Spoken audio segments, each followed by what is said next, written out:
It is with great pleasure and honor that I'm here before you today and like to thank the Secretary of the Dicastery, and I'd also like to thank Mr. Scelso as he has given me the chance to share with you this journey through the Bible, which starts from nowadays and touches on the idea of discerned and blessed age. Thinking today of a magisterium of fragility would not automatically lead to referencing the elderly. In the Western world, fragility is conceived mostly in a psychological and moral sense, and it is especially connected to adolescents and young people. Matteo Saudino, a philosophy professor from Turin, who is greatly loved by his students but also by many adults, recently published a book entitled Anime Fragili, focusing his attention on how today Plato and Aristotle can serve as compasses to navigate the seas of fragility in an attempt to find or give meaning to our existences and to try to live free and happy. A compass not only for the vulnerability of the young people, but actually for every age bracket. As today the age boundary between the young and the elderly blurs to the point that language itself is influenced by it. And the latest generation of schools of psychology speak of 60-year-olds. You might be familiar with this word as people facing sextessence. They are no longer called 60 years olds, but sextentance people, due to an immaturity that resembles that of 16-year-olds.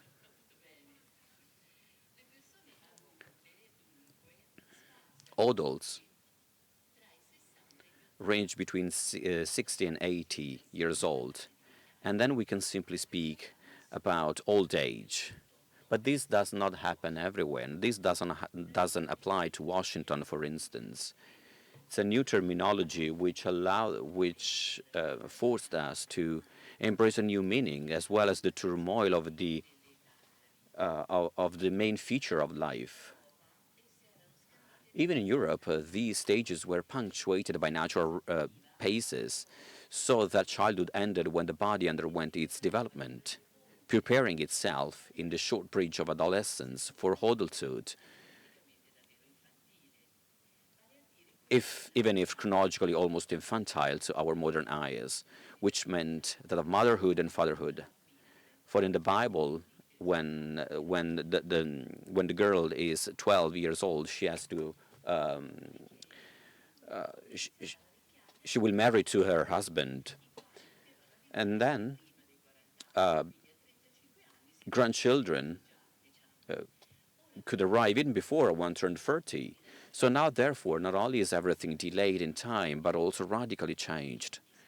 Children can be had even at 60 if someone wants to, an age which until a few decades ago represented full old age. And then we come along with the theme of fragility with respect to elderly. Can we speak of fragility for them today? Or rather, how can they be defined as fragile people?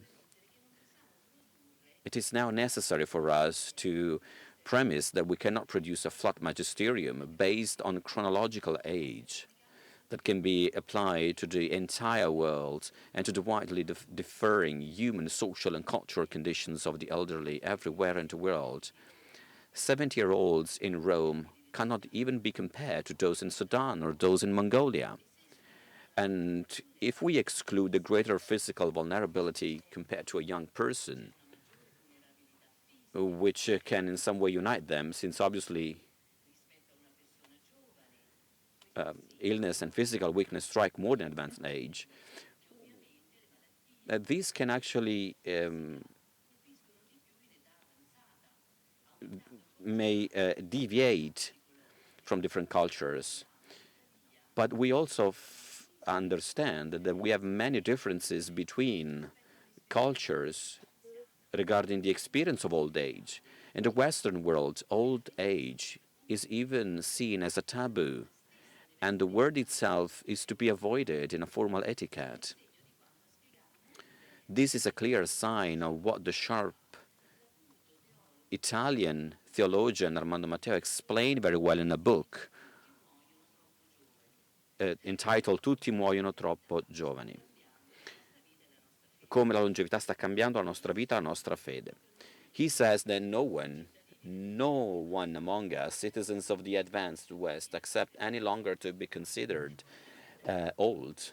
At whatever age someone dies, they die young, indeed too young. And all this because old age in our time has disappeared, ostracized, made obscene, no longer deemed worthy of being spoken of, practically expelled from the natural cycle of human existence. We are thus faced with, and I'm still quoting Matteo, with the most disturbing effect that the modern phenomenon of mass longevity has on the widespread imagination. Thanks to it, people today don't think they simply have a longer life than our ancestors, the last stretch of which is precisely called old age, which is projected onto the event of death. Rather, it is believed that one has at one's disposal multiple lives, multiple existences, more possibilities, more occasions. And Massimo got married when he was 80, just a few months ago, but that's fine. I'm not against it's his own choice. It's a new possibility. It means that there is a new chance in a life. You can start from scratch. And this is why you can feel you're young and available to embrace new changes. It's like being eternal interns in the laboratory of existence. Well, in any case, never adults are old or simply mortal. And this is why people always die too young. And the reality of that is stripped of that value of an ultimate and decisive question for the quality of life itself. Represents a problem for Christians as we believe in resurrection. And for resurrection, we need death. Death and resurrection, they are intertwined. Therefore, in a society where the elderly are physically much stronger than a few decades ago, both thanks to medical progress and the less wear and tear at work, as well as the great opportunities offered by genetic sciences, digitalization of relationships, robotics, artificial intelligence, cosmetic surgery. And this makes them strong. But the isolation is the real plague. Isolation from adults and the young. The rupture of the umbilical cord that one united the generations. It is not a coincidence that an immeasurable growth of the elderly throughout the West corresponds to the greatest demographic crisis of our times. Across our streets in Italy, one of the European countries most deserted by birds, one sees, above all, white or dyed heads and rare golden curls of infants, not to mention our churches and our religious communities, where the few Italian men and women are, on average, between 70 and 90 years of age. Well, they are still young, and I know many of them. They are extraordinary. You would never say they are 90s. But while the young men, well, they still exist. Nuns and priests, they come from Asia and Africa. The fragilities of those at the beginning of the end of ribbon of life are, however, a sign of the fragility of the ribbon itself. La mancanza di una relazione. The lack of a relationship between the old and the young leads to the desertification of both ages. The absence of grandparents makes the lives of children insecure, while the distance from children and the young makes the lives of the elderly empty and bitter. I'm a grandmother, And while children are largely denied the tenderness of childhood, as they have no grandparents, likewise elderly are denied the joy of life that continues to flourish. These are the truly indispensable elements for every age. In the middle generation, so adults, there should be the knot that connects the ribbon of life. And the fact that the two extremities are fragile signals the gravest of fragilities, that of adults.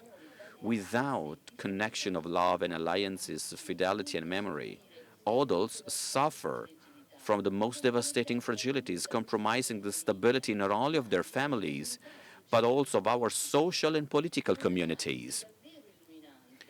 An outstanding analysis in this regard is being conducted by the Pope, and it was also conducted on a geopolitical level by Emmanuel Todd, a French historian, sociologist, and political scientist, in his latest book, The Defeat of the Western World, La sconfitta dell'Occidente, published in 2024, in which the author points to the zero religion, namely the loss of Christian values, so the human values, as the undoing of Western civilization and democracies. The Roman Observatories published 3 articles on this book. So the disarmed age, speaking of a magisterium of fragility in the time of strength, leads us to consider the fragility of the elderly as a witness of a disarmed presence.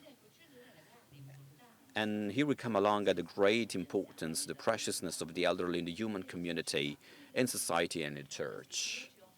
Scripture provides us with a compass which is even more providential for current events than that of Plato. The elderly person has a weapon, their life experience, the challenges, trials, feelings, reflection, meditation, understanding of reality have generated in them. No youth can possess this, even if they had read all the books in the world. Wisdom, indeed, is acquired through desire, need, encounters and clashes, research, work, toil, failures, passion, hunger, fear, and also the humiliation faced and suffered over days, weeks, and years.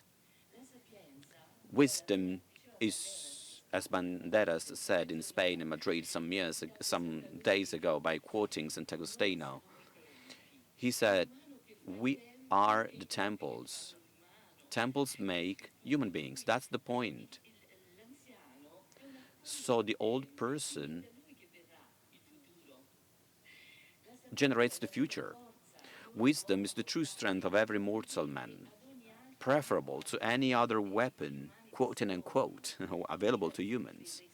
This is how King Solomon describes it in chapter 7. So I preferred wisdom to scepters and thrones, powers, and I accounted wealth as nothing in comparison with wealth. Neither did I liken to her any priceless gem, because all gold in her presence is a little sand, and silver would be accounted as clay before her. I loved her more than health and beauty. So the values for which we battle. And I chose to have her rather than light. Light is the first creature of God, is where everything comes into being. But wisdom is better because its radiance never ceases. And all good things came to me along with her, and in her hands countless wealth. There is nothing more important than knowledge, wisdom, and the fear God as established in the Bible. Brute force is the illusion of the foolish man who does not know that it leads to violence, and that arouses the thirst for revenge, and revenge leads to a feud that erases the future of every human family. That's what is happening. This is what we listen to every day. This is what breaks our hearts as human beings. So the loss of our civilization, even the law, the fruit of divine wisdom, and I'm mentioning the biblical law, which is so the fruit of divine wisdom in dialogue with human wisdom must be sprayed with wisdom to continue to safeguard life. Therefore, the symbol of biblical wisdom, and not only biblical, is a woman, as the woman is the matrix and the guardian of life. Wisdom and knowledge is the guardian of life. At the time of judges in Bethlehem, there was hunger due to famine, and children were lacking. The judges of Israel had always thought that mors tua vita mea, and that therefore arming oneself against neighboring and hostile people was the only way of resistance. But they obtained nothing but defeat and slaughter. Then there arose a Bethlehemite woman, elderly, a widow, also deprived of two sons, named Noemi's witness, who formed an alliance with her daughter-in-law, a foreigner whose name was Ruth. It would be she, the elderly woman, who directed a project of collaboration between Hebrews and Moabites, would say Palestinians today. Old Naomi, rich in experience and knowledge, in memory and courage, knew how to advise the young foreign woman in Bethlehem. He also knew that a young person is inexperienced and needs, above all, someone who places trust and expectation in her. So Naomi did, leaving the field of action completely open to Ruth, free from any intrusiveness. Tied together in this way, the two generations would become a source of wealth and children. Ruth would be the mother of Obed, the grandfather of David, of whom Naomi would be the nurse, so the grandmother. And on that day, the neighbors said, a son has been born to Naomi, and the elders added, may the Lord make the woman who is coming into your house like Rachel and Leah, who together built up the house of Israel. So precious the wisdom of the old age in the biblical Israel to seal the covenant at the foot of Sinai. They were right there, the elders, the senators, representatives of the old people. And with them, Adonai made a covenant of fidelity and love for Israel, with oath to give them for their use a beautiful, spacious wasteland inhabited. If they observe his words written in stone, you shall not kill, you shall not steal, you shall not bear false witness, you shall not make for yourself a god of gold and silver. Under these conditions, they would have entered and remained forever in the land of freedom and abundance. For peoples with nothing. And this would be conditioned upon the compliance with the law.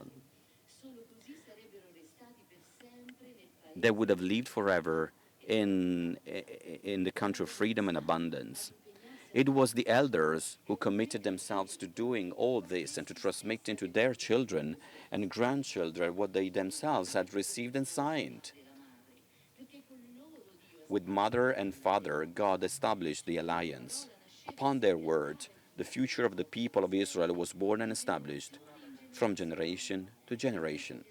And therefore, over time, the elderly would acquire the name of fathers. They are indeed the fathers of the people, just as in the early church, the presbyters, the elders, would be the fathers of the Christian communities, and the bishops would be chosen from among those deemed capable of, and I quote, managing his own household well, keeping his children submissive and respectful in every way. For if someone does not know how to manage his household, how can he take care of God's church? And the same happened with Jethro. We can think of Moses, but we had so many of them. And that Moses would have never done anything by himself, would have never said yes to God. He said yes, and Aaron was there as he was placed next to his brother. But his father-in-law, Jethro, was important. Moses, the man who received from the law from God and wrote it down, and did not know, however, how to apply it to the concrete life of the people. Jethro's wisdom was providential for him in learning how to do it. And I quote, "When they have a dispute, they come to me, and I decide between one person and another, and I make known the statutes of God and His laws." Moses' father-in-law said to him, Moses' father-in-law said to him, "What you're doing is not good. You will surely wear yourself out, as the task is too heavy for you. You cannot do it alone." And someone would commit suicide. He believed he could do everything by himself. And he continues, say, "You should also look for able men from all people who fear God. So will be easier for you, and they will bear the burden with you. If you do this, and God so commands you, all these peoples will also go to their place in peace." Thus, all the cases that the people brought were resolved with just sentences and in short and appropriate times. To the elders, therefore, belongs wisdom, which is the art of safeguarding life, understood as common life, the right of fraternity, and indispensable wisdom for building a community of justice and peace. To emphasize the care that had to be reserved for the elderly on their journey of the Exodus towards the Promised Land, the Midrash of the manna says, "When the manna fell from heaven, it was the same for everyone. But when it entered the mouths of the people, it changed, adapting to the need of each one. Then it became solid food in the mouths of adults, milk in the mouths of children, and honey in the mouths of old. Because of the fragility of their bodies, the old need a soft and nourishing food. Because of the fragility of the heart, they need much, very much sweetness. For a disarmed body and mind, they need to still receive and to give themselves back in pure gratuity. Blessed age. Old age in the Bible is so precious as to be considered one of the rewards that God gives to the righteous man. To whoever observes the law in all its precepts, the blessing of God consists of three fundamental things: wealth, well-being, health, long life, and children. These three things are intertwined with one another. They cannot exist independently of each other. For instance, long life cannot exist without children, since in their memory every human continues to live and to remain in this world. Likewise, we do the same as church with Asian women. We believe that our church is not young, but that's the contrary. If we join our communities, you will see that it's very young. There are Asian women, but this is not important. We have to break the silos. So wealth would be nothing without health, understood not only as the lack of physical illness, but as a full happiness, as exclusive gift of fraternity. As Psalm 133 sings, "How very good and pleasant it is when kindred live together in unity." In contrast to Western sensitivity, for which being elderly is almost a shame, at the time of biblical patriarchs, advanced age was the sign of an unblemished life, the transparency of God's blessing, with which Father Abraham had been filled.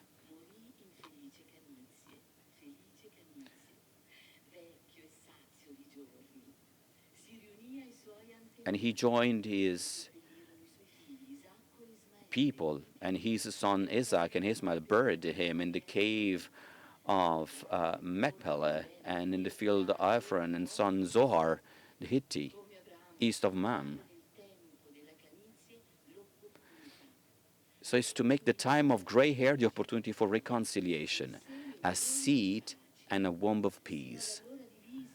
Until then, divided, the sons of Abraham, Israel, and Isaac returned to being together, to finding themselves united in the old age and in the dying of their father. It is in this blessing, in the blessed fragility of Abram's last day, that Ismael and Isaac become brothers. As Pope Francis has taught us, we are not born brothers, we become brothers. It is touching to thinking about it, considering that Ismael would become the patriarch of the Muslim brothers, and Isaac of the Jewish brothers, and therefore of Christians, and the age of old age and the ars moriendi become the most powerful energy the elderly have, as this is the school of peace, so necessary, indispensable even today for the future of humanity.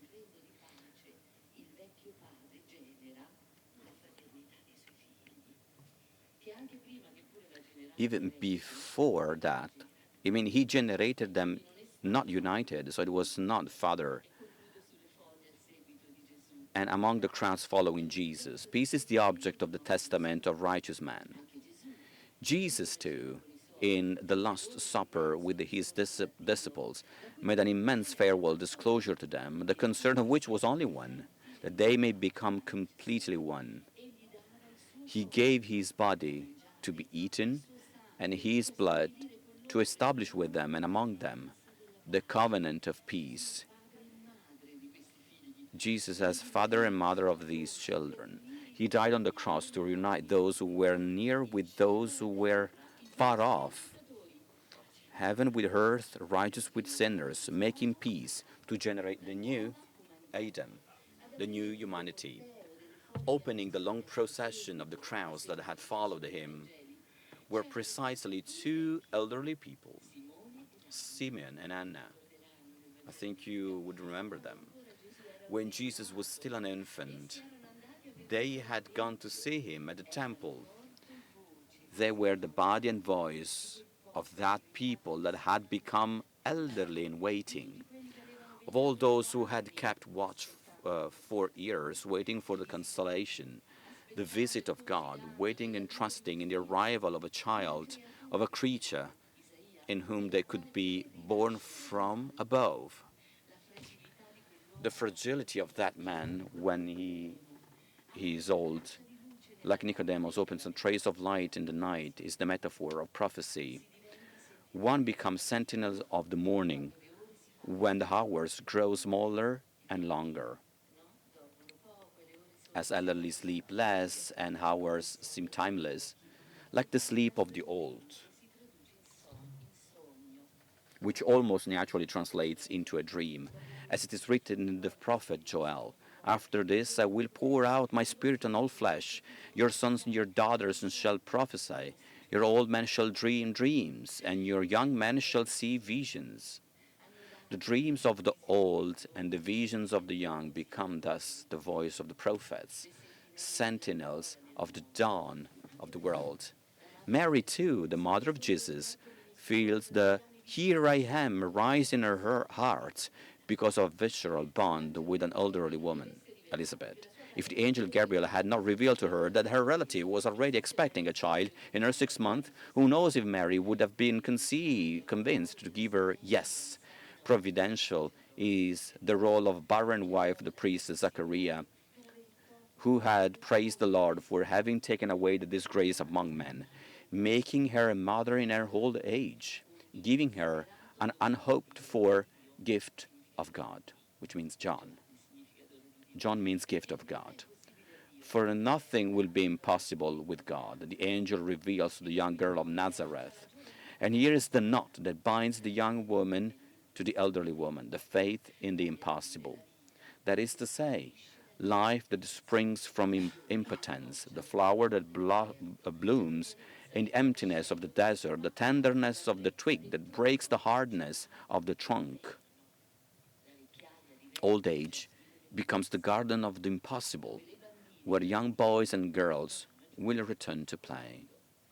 And so fragility as occasion and opportunity. We have spoken of how in the sacred scriptures fragility is first and foremost an opportunity that which men and women have in their most advanced age of their existence to be a safe of memory and wisdom vital for their children. The school and the path of fraternity, forgiveness, and peace is the best bank account, the strongest inheritance that the new generations need. Together with a credit of trust, confidence, love, and hope that they expect from their grandparents, and which in no way could they build by themselves. And yesterday evening we had another evidence in Barcelona of it. This tension of young people in a very crowded stadium. It's incredible what young people expect from us. We believe they expect a bank account, but it's much more. The elderly must transform into sweetness to be delivered to the young the taste of the honey with which the manna of the Lord nourishes them. But unfortunately, it happens that, on the contrary, bitterness invades the souls of the elderly, making their fragility an occasion for sin and discouragement, closing their hearts to novelty of the Spirit. The elderly risk attaching themselves to their traditions and making them a bed of crusties with which to cut away everything that overflows from the measures of their life experience. This is what happened to the elders of Jerusalem who became enemies of Christ and insulted him on the cross. When morning came, all the chief priests and elders of the people conferred together against Jesus in order to bring about his death.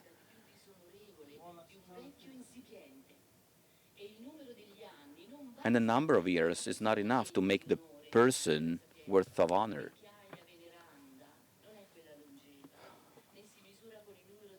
For old age is not honored for length of time or measured by number of years, but understanding is gray hair for humans, and blameless life is.